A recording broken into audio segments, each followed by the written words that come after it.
Sebelum tonton videonya, jangan lupa subscribe dan nyalakan lonceng notifikasi. Assalamualaikum warahmatullahi wabarakatuh.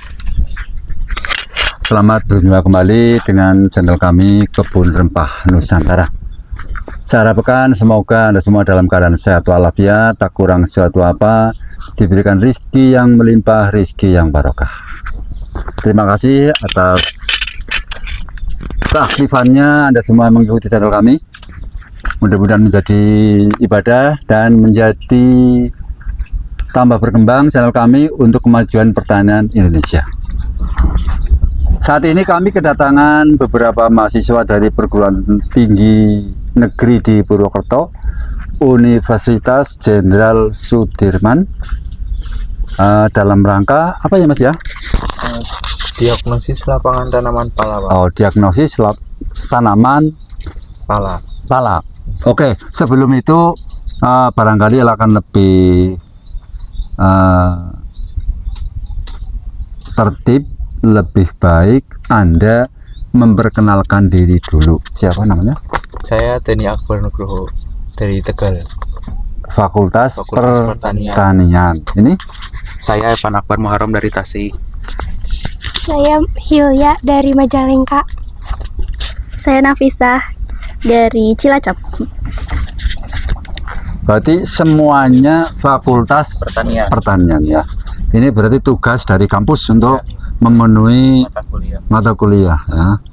Saya pertama menyampaikan salut Anda mau memilih Fakultas Pertanian. Gini, sampai dengan saat ini yang saya rasakan selaku orang tua, peminat untuk ke arah pertanian dari generasi muda, generasi milenial ini semakin turun. Diakui atau tidak, kenyataan yang terjadi seperti itu, iya kan? Iya. Nah, karena ada kesalahan pemahaman masyarakat kita, ada yang menilai bahwa bertani itu rendah, bertani itu tidak keren, bertani itu ketinggalan zaman. Ada yang seperti itu. Keliru apa tidak kira-kira? Keliru sekali. Justru pertanian ini pokok dari kehidupan dimanapun, iya kan? Tanpa ada pertanian, maka orang tidak akan bisa hidup dengan baik ya. Kalau tidak ada petani, tidak ada yang menanam padi, orang tidak bisa makan. Tidak ada yang menanam obat-obatan, dokter tidak bisa membuat obat ya. Jadi sangat bagus Anda berarti punya pemikiran yang jauh ke depan, karena saya yakin Anda punya apa ya namanya, sudah bisa menilai. Orang boleh pinter IT, tapi Anda sadar komputer secanggih apapun tidak bisa mengeluarkan nasi, tidak bisa mengeluarkan lauk pauk, bisanya hanya gambar ya toh. Orang boleh pandai di bidang kedokteran, tapi ketika tidak ada pertanian, dokter tidak bisa membuat obat, karena semua obat semua berasal dari pertanian. Walaupun yang bersifat kimiawi, apa ujung-ujungnya juga berasal dari sana, dari pertanian. Orang boleh punya badan kekar, fisik yang bagus, bisa menjadi tentara, bisa menjadi polisi. Kalau tidak ada petani, tidak makan, tidak bisa perang, ya kan? Maka tepat sekali Anda orang yang peduli dengan kehidupan orang banyak, karena bertani itu sejatinya bukan untuk kepentingan sendiri, tapi untuk kepentingan banyak orang.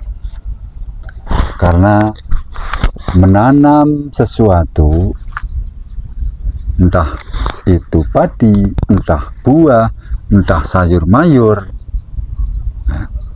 itu tidak mungkin hanya dikonsumsi untuk diri sendiri, minimal untuk teman, untuk tetangga. Artinya petani itu menghidupi banyak orang. Ini. Oke, selanjutnya silahkan, kira-kira apa yang bisa saya bantu untuk kelancaran tugas Anda? Ya. Pertama mau nanya ini asal usul bapaknya itu nanam pala sama kopi ini. Asal usulnya? Iya. Oh, oke, pegang aja. Kan gini ya, sebetulnya awalnya ini kami berpikir yang tadi pernah saya sampaikan, pertanian semakin kesini semakin menurun, pelaku petani, kemudian khususnya di bidang rempah. Padahal rempah di Indonesia nih sangat beraneka ragam, tapi jangankan anak-anak kecil, yang orang dewasa saja sekarang sudah banyak yang tidak tahu jenis rempah-rempah di negara kita. Bahkan orang tua pun ketika datang sini tidak tahu ini pohon apa. Padahal ini pohon rempah yang setiap hari masyarakat menggunakan, baik untuk bumbu masak ataupun untuk pengobatan. Tapi mereka tidak tahu. Nah, kemudian dulu ketika Anda ini belum lahir, saya juga masih kecil sekali, negara kita dijajah oleh orang-orang asing, antara lain karena kita kaya dengan rempah. Rempah-rempah kita diangkut oleh para penjajah karena rempah. Dan saya pilih pala karena pala ini tidak bisa hidup di sembarang negara. Di dunia kan hanya ada beberapa negara yang bisa ditanami pala. Tidak semua negara bisa menanam pala. Saya pilih ini satu karena itu, yang itu pasti akan berdampak pada nilai ekonomi, nilai jual, karena tidak sembarang negara bisa menanam, otomatis nilai ekonominya akan lebih tinggi. Yang kedua, perawatan saya kira tidak terlalu rumit tanaman pala ini. Kemudian berikutnya, tanaman pala ini umurnya bisa mencapai ratusan tahun. Jadi sekali nanam, katakan untuk selamanya. Tidak harus nanam, panen, nanam lagi, panen lagi, lah kapan mau istirahat. Berikutnya, karena di daerah sini masih jarang sekali orang yang membudidayakan pala. Jarang. Saya sangat maklum ketika masyarakat belum tertarik dengan menanam pala, karena memang menanam pala ini membutuhkan waktu yang cukup lama, butuh kesabaran, butuh ketelatenan. Tidak bisa nanam sekarang 4 bulan panen, tidak bisa. Memang harus menunggu waktu yang cukup lama. Dan untuk menunggu waktu yang cukup lama itu kan harus ada sesuatu yang bisa didapat selagi menunggu tanaman pala itu bisa dipanen. Nah, kalau yang lahannya memang hanya itu yang tidak luas, kalau menanam pala nanti mereka tidak punya penghasilan, ya kita maklum. Akan tetapi sepengetahuan saya, utamanya di daerah sini, sebetulnya banyak sekali lahan yang kurang produktif tapi belum dimanfaatkan. Ini sebetulnya itu bisa ditanami dengan tanaman-tanaman pala. Jadi yang produktif tetap dikerjakan untuk pertanian sehari-hari, yang kurang produktif bisa ditanami pala untuk jangka panjang. Itu. Kemudian hal yang memperkuat motivasi saya menanam pala, saya itu pernah main ke tempat teman, masih di daerah Kecamatan Subang juga, tapi di daerah agak ke gunung. Nah, pas main ke sana, di belakang rumah ada tanaman pala 2 batang. Itu peninggalan dari orang tuanya. Tapi pohonnya sudah besar. Dan waktu itu kebetulan sedang dipanen palanya oleh pembeli lah. Dia langsung petik yang tua-tua, dibeli. Sehingga saya sempat ngobrol dengan, katakan tengkulak gitu ya. Saya tanya, dibeli berapa? Dua batang ini. Dibelinya 2 batang itu 1.200.000, dipilih yang tua-tua. Memang pohonnya sudah besar. Dan ya memang yang didapat belum selesai sudah entah berapa karung itulah.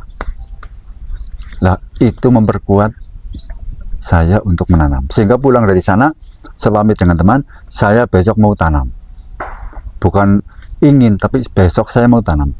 Padahal saya belum tahu bibitnya cari di mana, sama sekali belum. Lahannya juga belum saya siapkan, tapi sudah niat, besok mau tanam. Jadi pulang, paginya langsung buat lubang. Karena waktu itu saya belum tahu berapa jarak yang ideal, saya hanya pakai kira-kira aja. Sehingga ini, karena waktu itu saya belum tahu ukuran yang idealnya berapa, maka ini terlalu dekat jaraknya. Idealnya mestinya 7 tuh, 7 atau 8 kali 8 itu lebih ideal. Iya, berarti itu bibit palanya itu dari mana, Pak? Dulu saya pesan, Varietas unggul. iya, saya pesan dulu, dan itu pun menunggu juga. Kan daerah sini belum banyak peminat sih kan, orang yang jualan bibit juga jarang yang menyiapkan di sana. Kemudian kalau kopi, tadi kan yang ditanyakan kan pala dan kopi. Nah, kopi kan termasuk rempah juga. Kopi, saya tertarik menanam kopi. Satu, karena memang saya suka ngopi. Saya memang suka ngopi. Yang kedua, kopi jarang sekali harga turun, naik terus. Dan trennya sekarang tambah menanjak. Tren kopi sekarang kan lagi bagus banget. Walaupun negara kita bukan termasuk pemasok kopi tingkat dunia, ya kita masih jauh lah ya.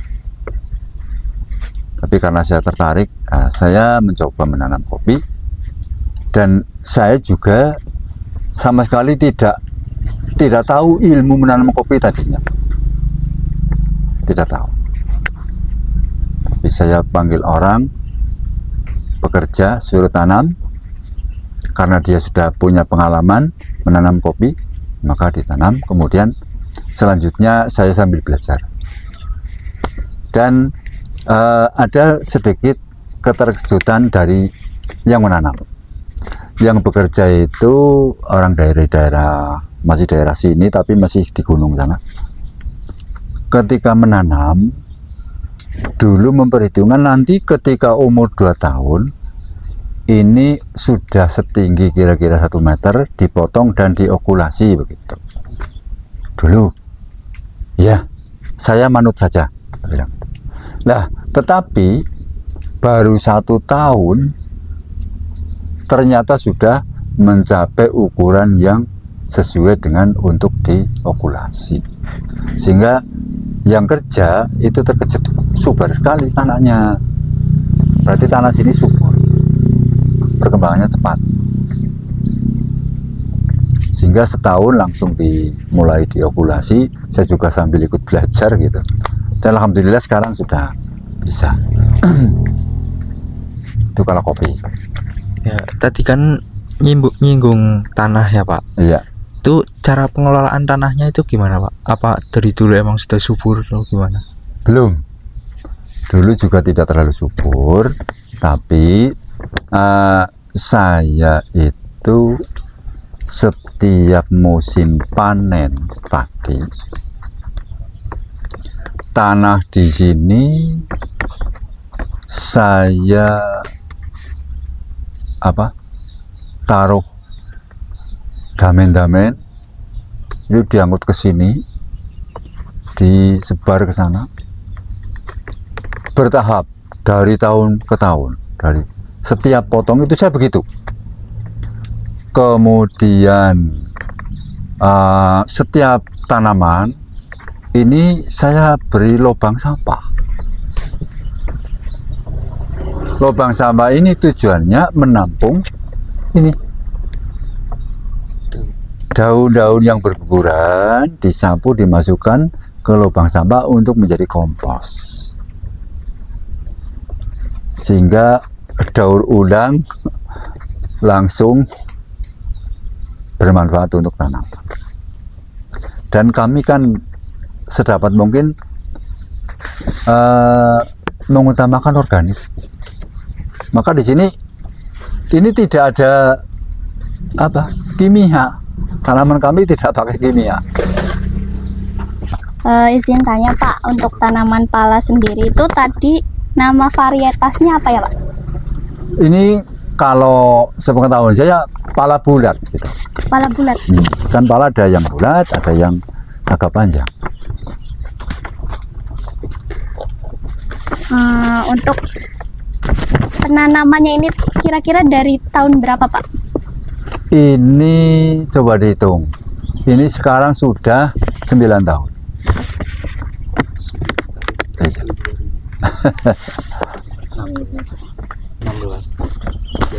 Iya. Sama mungkin sekarang umur tanamannya udah 9 tahun ya. Iya, iya. Kalau boleh tahu Pak, tinggi tanamannya kira-kira berapa? Wah, Tanaman pala. tingginya berapa ini ya? Ini kan terus, karena bisa ratusan tahun ini umurnya. Ini bisa tinggi. Kalau untuk sekarang kira-kira berapa meter? Kalau sekarang kira-kira 7 apa 8 lah.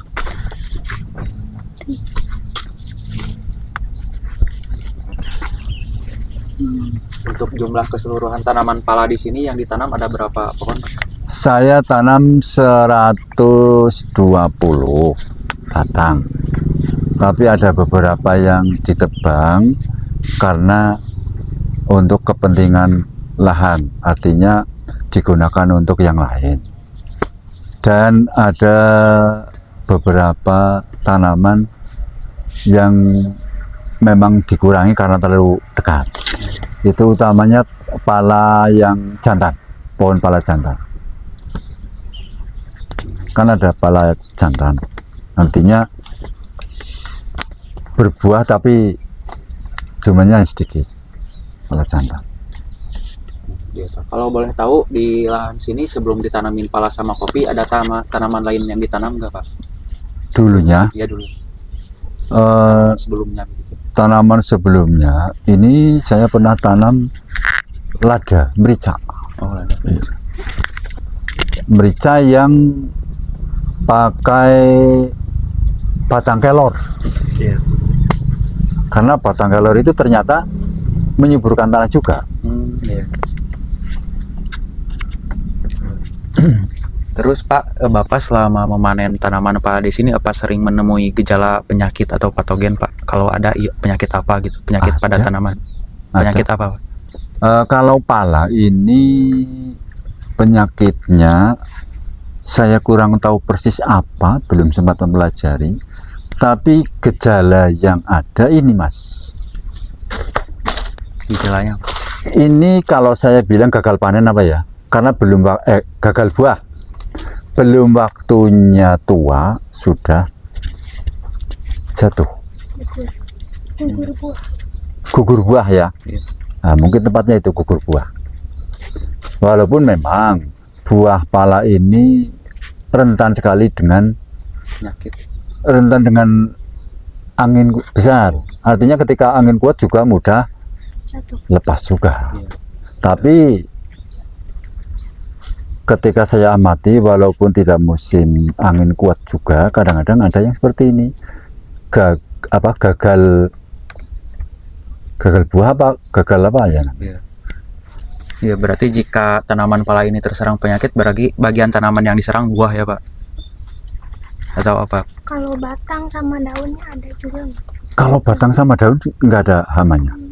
Penyakit Aman. juga ada penyakit. Karena ini kan mengandung minyak asiri, Oh, sehingga ulat tidak makan daun ini. oh iya.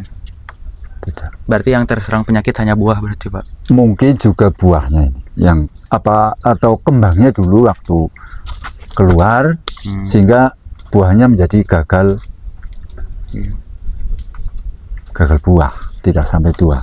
Nah, kalau yang normal kan seperti ini, Mas.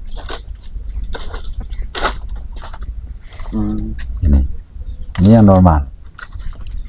Iya. Tua, hitam, kecoklatan, Luarnya merah. luarnya ini puli atau sempra, ini merah. Kalau kulit luar ya, kulit apa namanya, daging apa ya, kan begini. Ini jadi ada kulit luar, kemudian ini begini. Ya, seperti ini, Mas. Ketika tua pecah begini. Nah, kulit luar ini kalau yang telaten, ibu-ibu biasanya untuk buat manisan pala. Ini kulit yang baru untuk manisan pala. Nah, karena istri saya belum pandai membuat manisan pala, maka kulit ini dikeringkan. Dikeringkan nantinya untuk masuk ke pabrik farmasi juga. Kemudian ini puli istilahnya. Ini atau ada yang bilang kembang pala. Ini juga farmasi juga maksudnya. Dan kalau orang di desa langsung memanfaatkan ini juga, termasuk kulit itu, kalau susah tidur diiris kulitnya, masukkan ke air panas, tutup gelasnya, ketika dingin diminum, nanti akan menjadi obat tidur. Termasuk ini pun itu, dalamnya kalau dipecah kan seperti buah pinang dalamnya. Nah, itu untuk obat ya seperti itu. Masukkan air panas, gelas tutup, ketika dingin baru diminum. Manfaatnya luar biasa.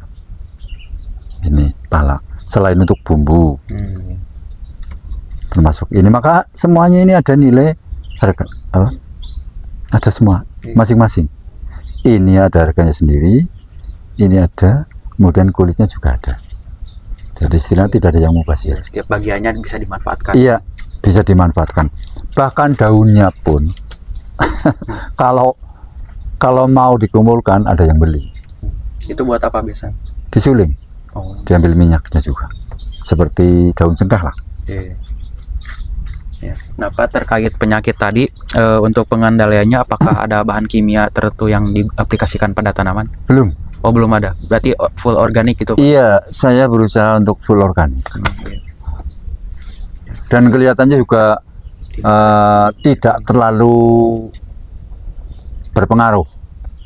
Kerusakan yang tadi saya sampaikan ini, ya pengaruhnya tidak terlalu besar lah. Iya. Dan walaupun seperti ini, buah yang tidak bagus, justru ini harganya lebih mahal. Kenapa bisa begitu? Ini harganya lebih mahal, katanya yang beli, kata orang-orang yang beli ini kandungan minyaknya lebih tinggi katanya. Buah yang muda ternyata lebih mahal. Iya. Saya pun ya manut saja, Itu yang bilang orang yang beli kan gini Mas, pala saya panen, kupas, jemur kering, baru dijual. Nah, kemudian pembelinya ini rebutan. Yang datang ke rumah itu bukan hanya 1-2 orang, sampai 5 orang. Malah sekarang tambah 1 ke 6. Sehingga kadang-kadang belum sempat banyak sudah diambil. Dan akhirnya mana yang dulu? Ada yang bawa ini. Kalau yang datang dulu ini biasanya ini yang jadi incaran utama. Ini. Walaupun ini mahal, tapi langsung diambil. Mereka mengejar target untuk masuk ke pabrik, karena dibawa ke Surabaya atau entah kemana lagi. Oh, sini pengairan ini tidak ada masalah karena air muda dari irigasi, kemudian curah hujan di sini cukup bagus. Ketika musim kemarau agak panjang, karena kami punya kolam, Oh iya, sehingga tinggal dialiri. sedot dari kolam sudah. Kolam. Jadi kolam itu airnya dari mata air, tapi lancar. Karena di sebelah utaranya ini, kan kolamnya di sebelah selatan. Iya. Nah ini kan di sebelah utaranya sudah banyak pohon-pohon, pohon pala, pohon macam-macam, sehingga simpanan airnya jadi melimpah, sehingga mata airnya lancar. Dan kembali lagi ketika musim kemarau, air itu digunakan untuk menyiram tanaman. Ini kebunnya luasnya ini kurang lebih 250 bin. Kalau lahan semuanya sih ada 0,5 hektar, tapi yang ada tanaman pala dan kopi sekitar itu. Kalau tidak pakai bahan kimia ya, tapi yang tadi kena penyakit itu tetap dikasih pestisida organik gitu atau enggak Pak? Iya, saya usahakan seperti itu. Bahannya dari apa gitu? Iya, bahan-bahannya dari apa yang ada di sini, dari tanaman-tanaman.